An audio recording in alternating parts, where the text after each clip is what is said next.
सर्वात मोठी बातमी अमित ठाकरे यांनी रेल्वे प्रशासन आणि मराठी रिक्षाचालकांच्या संपाच्या पार्श्वभूमीवर अत्यंत आक्रमक भूमिका घेतली आहे।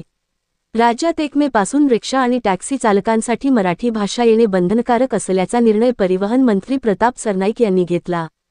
4 मे रोजी 15 लाख रिक्षाचालक संपावर जाणार असल्याची माहिती समोर आली। आता अमित ठाकरे यांनी मराठी माणसाच्या किंवा मराठी रिक्षाचालकांच्या अंगावर आलात तर तुम्हाला रस्त्यावर मारणार अशा शब्दांत संताप व्यक्त केला आहे। तसेच मनसेच्या ठोकाठोकीच्या भाषेमुळे राजकीय वर्तुळात पुन्हा एकदा खळबळ उडाली आहे। रेल्वे प्रशासनातील मराठी भाषेच्या मुद्द्यावरून अमित ठाकरे यांनी प्रशासनाचे कान टोचले। ते म्हणाले, रेल्वे प्रशासनात आधी मराठी भाषाच नव्हती। आज मला प्रशासनाला सांगायचे आहे की आमचे महाराष्ट्रावर कायम लक्ष आहे आणि असेल। तुमच्या परीक्षा कुठे आणि कधी होतात हे आम्हाला चांगलेच माहीत आहे।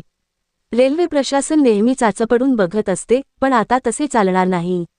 मुंबईतून मराठी माणसाला बाहेर काढण्याचाच प्रशासनाचा उद्देश दिसतो, अशी टीकाही त्यांनी यावेळी केली। राज्य सरकारने रिक्षा टॅक्सी चालकांसाठी मराठी भाषा सक्तीची करण्याचा जो निर्णय घेतला आहे त्याचे अमित ठाकरे यांनी स्वागत केले। सरकारने घेतलेला हा निर्णय अगदी योग्य आहे। भाषेची सक्ती करणे अजिबात अडचणीचे ठरणार नाही।